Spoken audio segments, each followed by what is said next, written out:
Welcome to Betty on the Ghost. Betty on the Ghost. It's Halloween coming up, sorry. Betty on the Go, I'm your host, Betty Gudel. Today we have a very special guest, Brian Caza. He is a Ward 4 candidate for City Councilor. And I have a special co-host. I'm Ryan Juchiniak. I'll be co-hosting with Betty for the show. All right, and if you ever have any questions or anything, you can contact us at Knoxstrom Digital Media. You can send me an email directly at betty@knoxstrom.com, just as it is over here. So if you ever want to have a guest or you want any kind of questions answered or something maybe that's going on in the city, like why is there all this construction going on all the time on Walkerville and Ottawa Street? You can actually give me some questions and I'll actually ask Brian.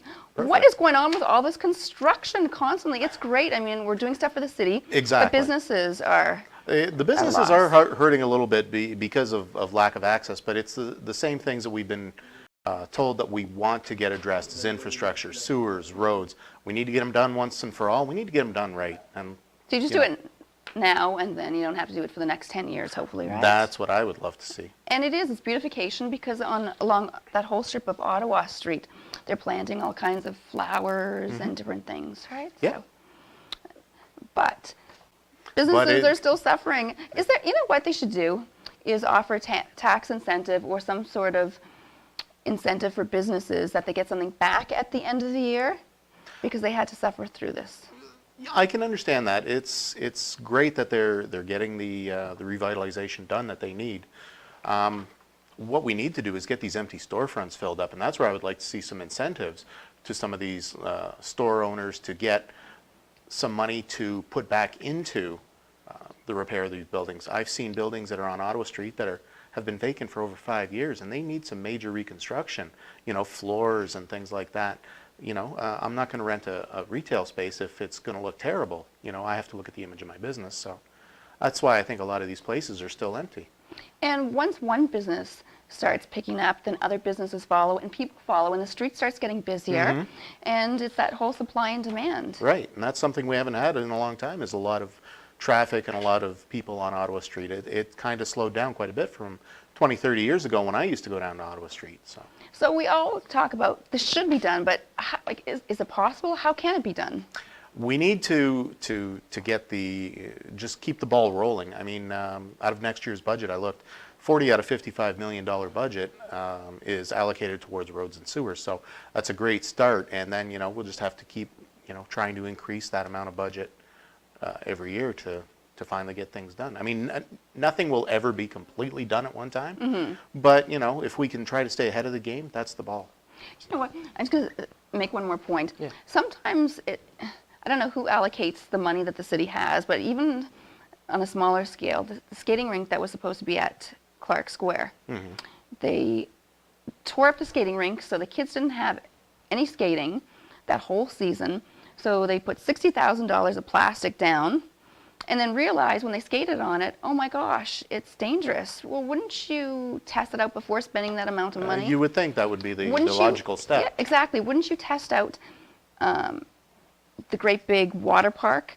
Yeah, or find other places that are doing it and compare against how they're doing. Or not just that. Even, what I was going to say is, with the water park, they actually had to replace the tiles because they were so slippery after they put them in, after the fact. I mean, somebody should be accountable for that. Right? I think we need a lot of project accountability. For example, going back to the roads and everything like that. These companies are getting these contracts. Why are they not being held accountable for timelines? You need a start date and an end date. I know when I do a project, I have a start and an end date. I've got to try to get that project done as quick as I can and in that amount of time. If not, it looks bad on me. And I think if we start penalizing some of these companies, X number amount of dollars per day or over, they're going to speed up and try to get things done quickly. Okay, and one more question. This is an important question. So what's going on? Why weren't you part of one of the three candidates yesterday at the luncheon for the debate? Unfortunately, I was out of town. I had another commitment. Okay, great. So that's unfortunately why I was not there. Oh, that's too bad. So. I mean, I do still have a full-time job as well. So on top of campaigning and a full-time job, but I do feel that I'm going to be able to do the job. They say it's a part-time position. It's going to put in 40 hours a week roughly still. You know, Yeah. so it's just, I'm used to doing a lot of things like that. Part-time position, I think just on city council on Monday, sometimes you're there till 11 o'clock at night. And it's not just being there, it's preparing everything, looking at everything. There's a Exactly. lot. You've got all your reading to do. Usually that's mostly on the weekends and things like that. But I've been to council meetings, you know, where we've been there till 1 o'clock in the morning when they were talking about the Ojibwe issues. So, I mean, that's part of being council. Ryan, sorry, you go ahead. It's okay. So you're running for council and all that stuff. That's pretty good for you. Thank you. Just a few questions. So why do you think people should vote for you, like, over the other candidates? Like, what do you have that's... I'm a hard worker. I'm not a doctor. I'm not a lawyer. I'm not a CEO. I'm a person that works hard at what I do. I give 110%. So you know what other people want, what the majority of the people want. You know, Yeah. everybody I've talked to, it's roads, infrastructure, poverty, blight, crime. You know, those things all need to be addressed. And, you know, even like the poverty, because we do have such a high unemployment rate, we do have a lot of people that are younger people that are out on their own that don't have a lot of disposable income. So one of the things I want to do, and it's going to actually tackle poverty and blight and crime, is if we get community gardens going, and I've talked with Steve Green, who is with the Garden Collective, and they have 22 gardens across Windsor, if I'm not mistaken. If we get these community gardens going, it brings people together. They all start helping each other. You get to know your neighbors. Nowadays, you don't know your neighbors. You don't know who lives next door because they're always inside watching TV. They're on the computer. You know, in the old days, we would all sit out on the porch and the kids would all play together. It was a community, and it's not that way now. And that's what we need to do. With the community gardens, you'll get that going, and you'll reap the benefits of it as well. So you can't go wrong with networking. Oh, No, not at all. So what do you, speaking of community and all that stuff, what do you plan to, like, change, like, around the residents' neighborhood to make it feel more like a community? And, like, more friendly based, like what you said, like, back in the old days, like, sitting on the porch. Well, yeah, in the old days, you used to sit around, and I mean, the kids would all play together, and the parents would all talk. We need to get back to those basic type values. And, you know, with a community garden, you're going to get people that are out there working on it, and they're going to start talking to, you know, the person sitting next to them that's pulling weeds out of the garden. Right. It's going to get better. It has to. I'm sure. I think it will be, yeah. Let's talk about that, getting Okay. people out. Lansbury Park. So you've got this beautiful skating rink. It's huge. Clark Square was closed down last winter. I kept trying to go there with my little girl, and it's always closed, or you can only go at certain times. So it'd be nice if you could just have like an open skating rink. So if you wanted to go with your kids maybe at 8:30 in the morning, because kids sometimes are up Oh, really yeah. early, right? And get exercise, and you can go skating with them and have fun and have hot chocolate, and maybe invite your neighbors out too, and all the moms and the dads can get out, right? And I mean, you have 4 girls yourself. You I need do. something to do with them. They are actually, they're all teenage age and over, so having to Skating's actually great, do, keep them entertained, we don't actually have to do that anymore. They pretty much entertain themselves. They're all in high school or, you know, one just graduated university. So, I mean, they all kind of do their own little thing. But I do understand what you're saying about, you know, trying to find activities. And we need to find activities that are inexpensive. Waterworld, for example, I know it's $12 to $15 roughly for a person to go there. On Which a is family great of if you 4, have, exactly. you know, that's, you know, $48 to $60. And then you get a drink, it's a $100 day. Exactly, easily. So lower type things are going to help. Absolutely. I think they also should have put a hotel attached to that. I think that would have brought in a lot more people, A lot of families. a lot of families, even from across the border, or people, tourists. I remember when I was younger, people used to take their families on the weekends and they would go to Chatham. Why? They would go to the Wheels Inn. That's there right. there was the roller skating, the goofy golf, the arcade, the pools, and everybody would go do that. Put a you know? spa in for the moms So and dads. something like that, you know. I agree. Exactly. Yeah, that would be so much better. Okay, so I do this little thing that's just kind of fun. It's as a matter of fact. Okay. Okay, so there's one thing that we can do that's really not that hard, and that will actually help us live longer. It'll beautify us. It'll cut down on cardiovascular disease. And first of all, Brian, when you're working at your desk, where we're sitting down most of the time, do you stand up or are you sitting down at your desk? I'm actually probably sitting at my desk probably 80 to 90% of the day. Like 80 to 90% of the people, right? Exactly. So you can actually live longer and age more gracefully by just standing more. That's all you have to do. Get a standing desk. Actually, I have one at home. I got it from IKEA. Okay. And it was actually a kitchen thing, and I put it together, and so I can walk here, and I can walk to this end, and because I'm a little bit hyper that way, so that's great for me. And I just thought it was me, and I thought, yes, I'm a heck of it. I know stuff. So anyways, you can get a stand-up desk, and that really helps.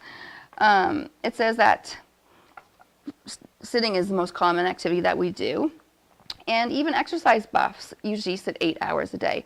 So a new study from Sweden, there was a Swedish doctor who says that you can motivate people by getting a standing desk. And of course, because we've linked sedentary lifestyles with diabetes and heart disease. So obese people, there's a study, obese people sit at desks 2 hours and 15 minutes longer than thin people. And one benefit included improved sleep and decreased back pain. So maybe we can actually start getting standing desks. That sounds great. So it's hard for some jobs. I mean, with mine, I've got, 2 monitors and my keyboard and the laptop and everything like that. So it is kind of hard, but I have seen actually people that I do work with that do have standing desks. And I don't they think enjoy standing them. all the time, because then there's that catch-22, because if you're standing all the time Yeah. too, you can get DVP, like deep vein thrombosis. And you can get that from sitting, just like I'm doing crossing my legs. So if you're sitting for 8 hours and you don't move, it's really bad for your circulation. Then all of a sudden, you're not living anymore because Right, you've had a exactly. stroke. Exactly. Right? Okay, so let's go on. Someone sent me this today on Facebook, and I thought it was kind of really interesting. This is actually from 2013, but we're really not far off. And it states that Windsor, Ontario, and Sherbrooke, Quebec have the top lowest income list, as new data reveals. And that lived-in households bring home less than $19,460,000 a person. And that's pretty tough. And we hear that all the time, right? Yep. And then people cut up Windsor, and we try and defend it, and we try and get people here too. I had a friend who is a fashion designer in Toronto, and when he was telling me that he was going to move here, because he said, I can get a $60,000 condo, and it's so beautiful. He said, Windsor's so beautiful, and I can see the water right from my condo, and I can get a great big storefront for $500. I can't get that on Queen Street, No, right? of course not. And so he was all set, but then he looked around, and he said, business brings business. He said, I can't be the only business on the street. Right. So he said he bought the condo, and he's going to wait until things pick up. So I'm sure that there are a lot of people who get to this place too, kind of go, wow, this would be a great place to set up shop. But there's nobody else around. Exactly. We've come to a type of society where everything is big box. You go to Canadian Tire, you go to Lowe's, you go to Home Depot, those type of stores where it used to be individual little hardware stores, on Ottawa Street. I know there was a hardware store there. A lot of those are going away because of the big box stores. Walmart. A lot of people do their grocery shopping at Walmart now Yes. because you can get your groceries. You can go get a new pair of shoes. You can get a tire for your car, but it's not helping the small businesses. And we need to find some way to promote them and get those things going again. Like the Accelerator, for instance, this building is a spectacular It's example great. for starting new businesses. I like it. You know what, Ryan? You should actually get an office in here. I think I should. Looks like there's enough space. There is, actually. Ryan is a student of journalism at St. Clair College. Great. I'm in my second year right now, and I hope to go further with this opportunity that I'm getting, and let's see what happens. Cool. That's awesome. Thank you. So as a younger person, what would you like to see done with the city? Because Ward 4, it's a huge area, and it's a very important area because you've got Walkerville, and Walkerville is really building up, and we've got Wyandotte, you've got Ottawa Street. Those are pretty major They are. streets over here. And then you think of, I'm sorry, Oh, sorry. even the great big theater that they took over, but we don't have enough money. We don't have enough money for is the arts. The arts. What's going on? As for the funding of the arts, I know that I'll give you a great example. I was out this weekend on Sunday, actually, to the world premiere of The Scare House that Yes. was actually done by Gavin Michael Booth. Excellent film, all done in Windsor. I love to see those things done in Windsor because as you're doing them, you're going to have people, they're going to have to eat, they're going to have hotel Oh, rooms to stay absolutely. in. There's going to be so much spin-off from these that, and I talked to Gavin, he plans on doing more movies in Windsor. You know, it's a great thing that's going to stimulate a little bit of economy. Alex, you said you're doing 2 movies too? We are now doing movies next year. Oh, And you yeah, are yes. working on the documentary too. Oh, apps, yeah. I'm always working on something now. Huh? You know how it goes. Yeah, that's the thing. And we have Rain Dance next door. Yep. And they're a great building too, but really, they can Well, use that's a little. actually, if I'm not mistaken, where Scarehouse was filmed. Yes, exactly. And so, I mean, they could use a little bit of funding, and they've actually been broken into. So if anybody can try and donate anything, whether it be cameras, film equipment, computers especially, anything for the Anything films, technical. for the kids film camp, or Can't Go On. So they can go to www.filmcampforkids and you can donate. I mean, everybody has older computers that you're getting rid of course. because we're a throwaway society, right? It's We are. consumer opulence. So, and a lot of DSLR cameras that you're not using because everybody wants, especially men, no offense. You guys all want the bigger, want better the newer ones. technologies, Yeah. right? Yes, Yeah. We do. That is true. I bought mine about a year ago. It's already outdated, but, you know. Exactly. So yeah, so donate it. We also have Writing Across Boundaries, and that is going to be a great big conference. And we're going to have like amazing guest speakers November 13th to the 16th at the St. Clair Conference for the Arts. And if you want to register, you can go to www.y.wc.org. And that's actually going to be really great because just like we're talking about, Brian, when you're doing stuff like that, you've got people coming from all over the world to this conference. So now they're going to be spending money on Hotels, meals. and around Ward 4, there's some fabulous restaurants. Oh, exactly. There's the Twisted Apron. There's the Ouellette Av. There's all kinds of great restaurants. Mariah's for breakfast. I went to Mariah's for breakfast and I thought it was great. Yeah. The Vito's Pizzeria. Vito's Pizzeria, absolutely. There's lots of great places. And then they can go to the movie theater on Wyandotte and Exactly. It's a whole spin-off. You know, just like if you do plays and things like that. I know Corda does a lot of plays. You know, you be either before a play or after a play, you go out, you grab a bite to eat. You know, it's an snowballs, effect that, exactly. you know, helps out all the businesses.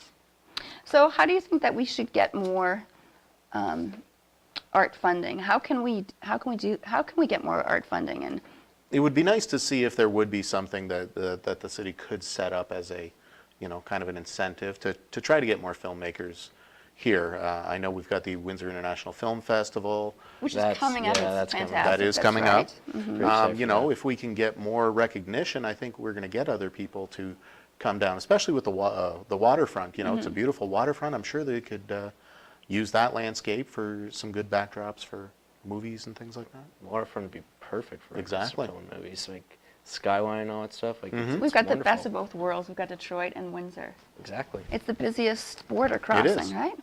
So if everybody's crossing that border, we need them to come over here. Get them all to come over here, spend their dollars Like, here. just come here. Maybe we should put like spells. No. Or just big giant signs for them, like come over here.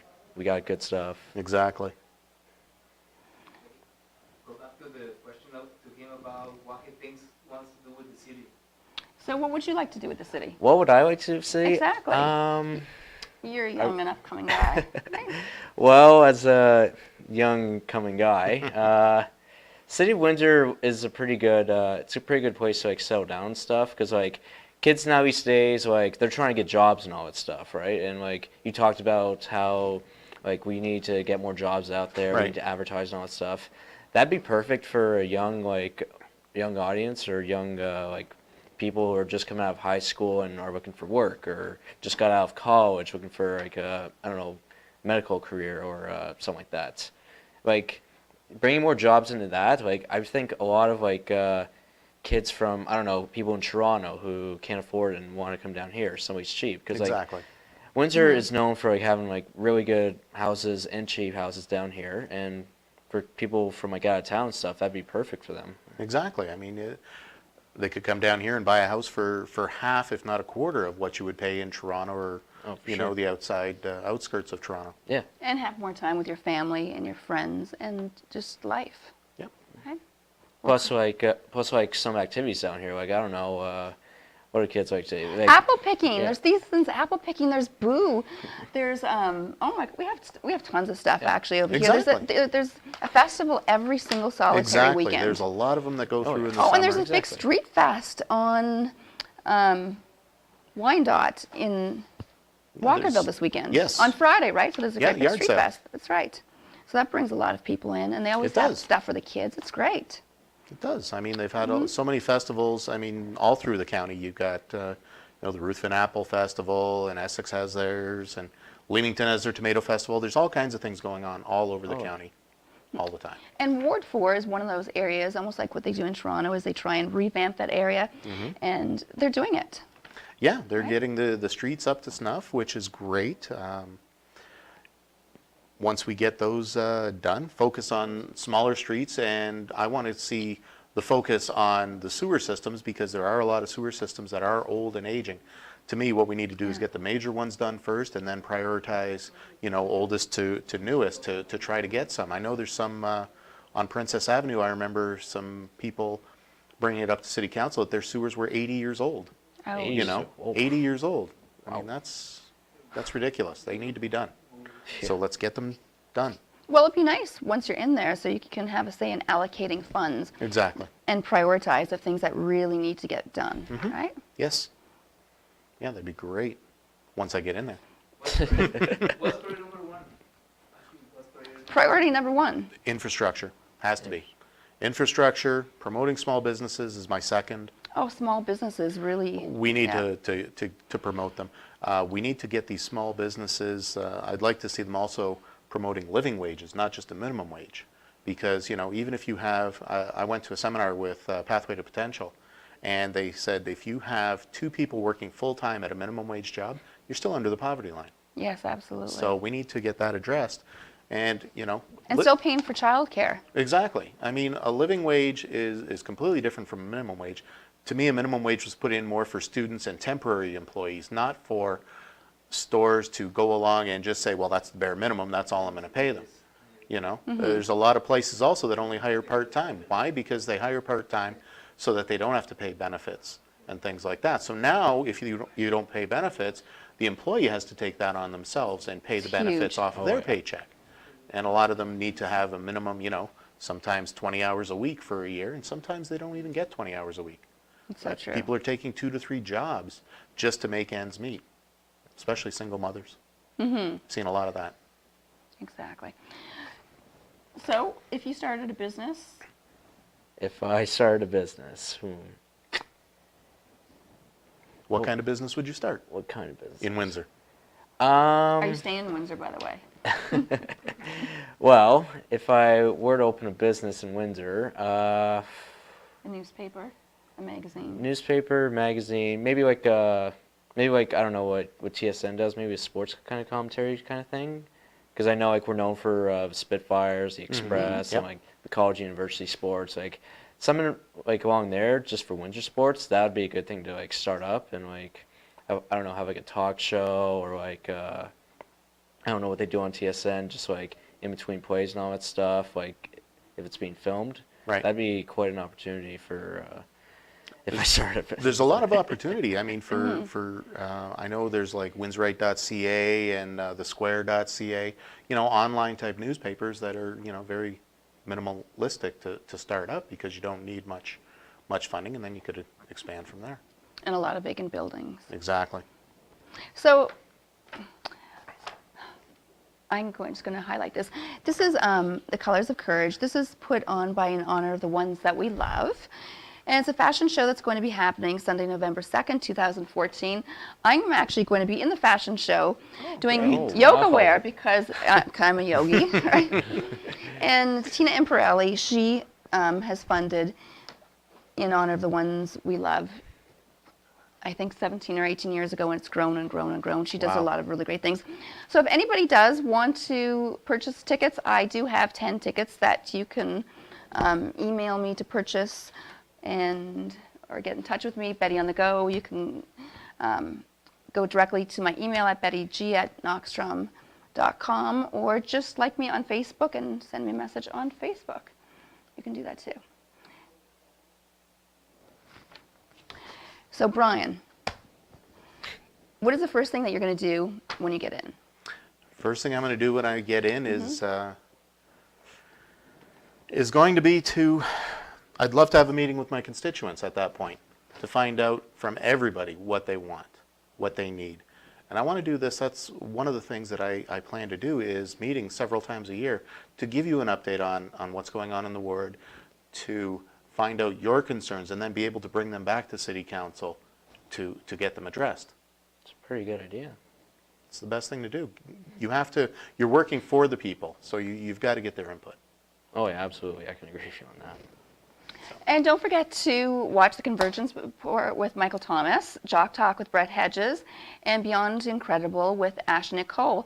If you do have a wedding that's coming up and you want it live streamed because your parents live in Czechoslovakia and your aunt lives in Russia and your sister lives in China and they all can't make it together, then Knockstrom Digital Media has the power to live stream that so that everybody can be part of the wedding and you can see it as it is unfolding and happening.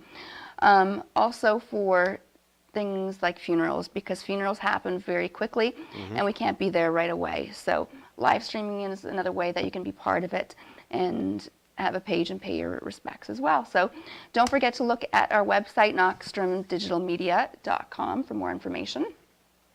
I want everyone to have a really happy Thanksgiving. Thank you. Brian, you were going to go away for Thanksgiving, but you're not because you're campaigning. My wife and I got married in May, and we were supposed to. Congratulations. We were supposed to go on our honeymoon. Actually, we were supposed to leave Saturday, but because of the election and what a great supporter she is, she said, Dad. "Let's postpone Go, it." And so we're actually leaving about a week after the election. Very nice.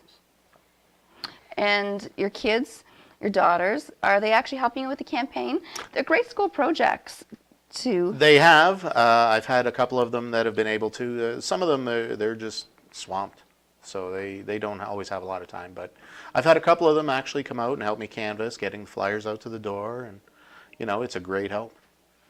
And what was your response going door to door? A lot of it has been positive. I've got a lot of people that, of course, they say the same things, infrastructure, but I've talked to some of them. I know there were issues.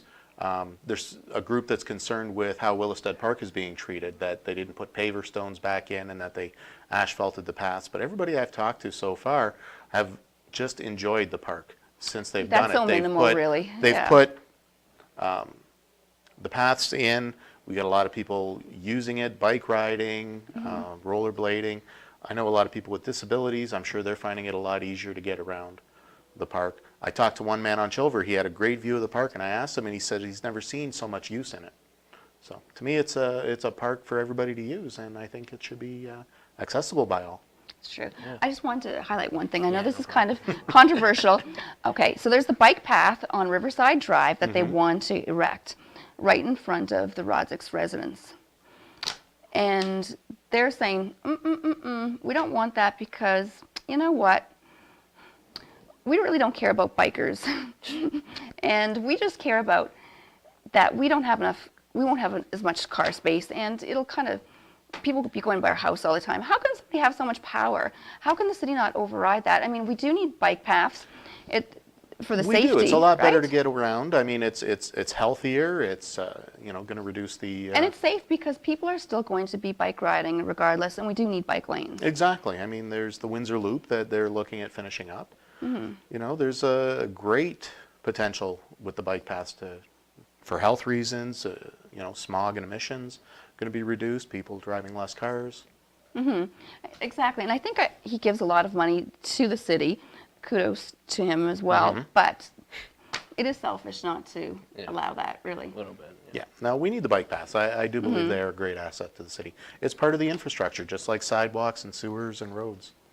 They all go together. Right. Ask him about the plans for Ottawa Street. It looks like it's always... Oh, Ottawa Street, I know. You know what, too? I know I've talked to some of the people on Ottawa Street, and they've been really upset because, like we talked about, their business, they've lost a lot of business. So maybe if the city of Windsor could have actually done something for them. Yeah. It's hard because I know when they did the Windermere to Peary section, it's so narrow that you can't just do half of it at a time, like they do on Tecumseh Yeah. Road, where they can close off 2 lanes, do that side, and route the traffic both ways through the other side. So, unfortunately, it does play a huge factor in small businesses that are on Ottawa Street. There's a lot of parking behind, so that's... Sure. But I do think that they should have an incentive. So maybe even when you're in council, you can talk to them, propose that. So if they do have to tear up another part of Ward 4 or something, and there are businesses, maybe in advance that they could give some sort of benefit to the businesses, because regardless, I mean, it's going to be beautiful, but you still have to run a business and you're losing money. And if you are losing money, you can't keep your business. So when it's really beautiful, there's no business. Exactly. I mean, I know they're getting around it through on Wyandotte Street. Everybody, there's detours all around and there's parking lots all around. So maybe free parking in those parking lots during the construction time might help. That way you don't have to feel like you're, well, I can't drive down the street and I've got to pay to park now. Give them some incentive to park there for free during the construction so that they can access the businesses. That'll give them a little bit of a break and get people in the stores, and then, they're spending dollars. Yeah. Parking should be free to instead of parking. Well, you know what? We're actually quite spoiled in Windsor because the parking really is not that expensive as No. opposed to really big cities. No, it's not. But when people do have to pay for parking, You have the Tecumseh Mall or the Montreal Mall, it's free parking. those are malls. That's a mall. I think that people should start shopping at small businesses though too. Right? Exactly. So, That's one of the things I've yeah. said is we shouldn't have to leave our ward to do our shopping. We should be able to get things locally. Have a local small grocery store, You need a places to hardware get- store. Exactly. You need a coffee shop to meet your friends and to do some fun stuff. Maybe. What I really miss is like Rainbow Theater, like a little theater. Like Lakeshore's been magnificent. They do a lot of things for the Yep. city too. But others, you've got to go to Lakeshore. You've got to go all the way to Silver City. But there's kind of nothing. And that's in the between. thing. All these big stores and big boxes are outside the city. I mean, I used to be able to go downtown here, just over where the bus station is now, and there was a Canadian Tire there if you needed something. Now you got to go all the way to Lausanne Road or past Lausanne Road, all the way to University Mall, or all the way out Walker Road to almost the end. Yeah. It's crazy because you should be able to. I personally, like, if I'm going to get something and I need something, I'll go to Home Hardware on Seminole. It's smaller, but I want to give them the local business instead of going to the big box stores, because it's a waste of my gas to go all the way out there, waste of Yes. time. Now And- it takes me and half your an hour out time there, to half get- an hour yeah. back to get a $2 part to put on the sink. Right.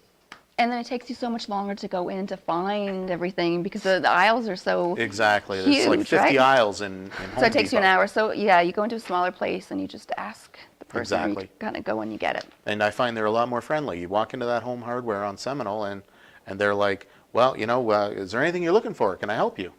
They're friendly, and that's what small businesses do. They're friendly. They want the business. They're going to go out of their way to help you. So tax incentives, tax incentives, tax incentives. That's what we need. That's what we need. It's we got to find a way to stimulate the businesses. That's what we need. Well, yeah, all you young people, like your daughters, you should get together. And sometimes when you do stuff, you brainstorm.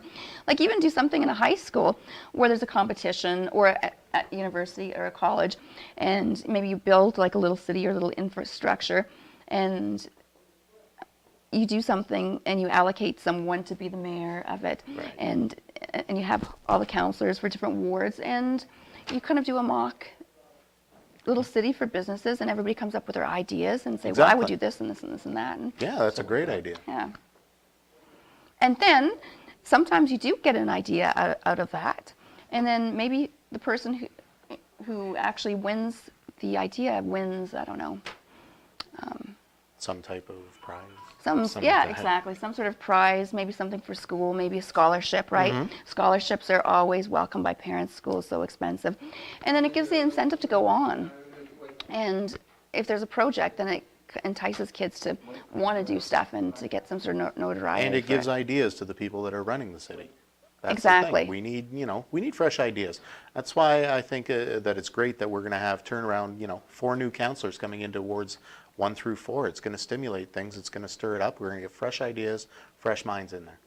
So now you've never been part of city council. I No. know a lot of these councillors have been. So how are you met by people not having a background with city council? I've done a lot of volunteer work over the years. I've worked with St. John Ambulance. I've worked with the Heart Defect Society of Windsor and Essex County, where I served as treasurer for 3 years and president for 2 years. Oh, wow. Helping those organizations grow. And that's, I've also taken business administration from St. Clair College with a major in data processing. So I'm used to financing and marketing and budgets and things like that. It's nothing new to me. So that's where I kind of have my little background as to how I think I can be an asset to city council. And you're not afraid to work hard and just get heck no. stuff done. Yeah. Have to be. You have to get things done. You have to work hard. It's going to be a full-time job, no matter what they say that it's a part-time position. But, I look at the other councillors and they're all doing it as well. They're lawyers and everything else, and they're doing their city council work as well. So I know I can handle it. Well, if you have a good wife to stand behind I you, do. then it makes your job a little bit easier too, doesn't it? Yes, it does. And then you can listen to all of her ideas. She's my biggest supporter. Very good. Brian Caza, thank you so much for joining us. Thank you very much for having me. Now, if people want to vote and they kind of go, oh, I don't know, what do I do? Well, everybody gets these little things in the mail, and it will give you your ward, your poll, and it will tell you exactly where to vote. So, and if you don't have this in the mail, then you just call the City of Windsor. Yes. And they will send this to you. Yep. And 311, I believe, will Yes. tell you exactly where your voting station is. And everyone can vote. Thank you so much, Ryan. I hope you have a great Thanksgiving, Thank you and I very hope much. that You everybody too. is safe and happy. And any closing words? No, just good luck in your campaign. well, thank you very much. I look forward to everybody All the best. voting on October 27th. Right before Halloween, so get your votes in. Exactly. Okay. We'll see you next week on Betty on the Go. I'm Betty Gudel, and thank you, Brian Caza, and And thank I'm you, Roger Ryan. Chignac. Sorry. Okay. Have a great weekend. Betty, Betty's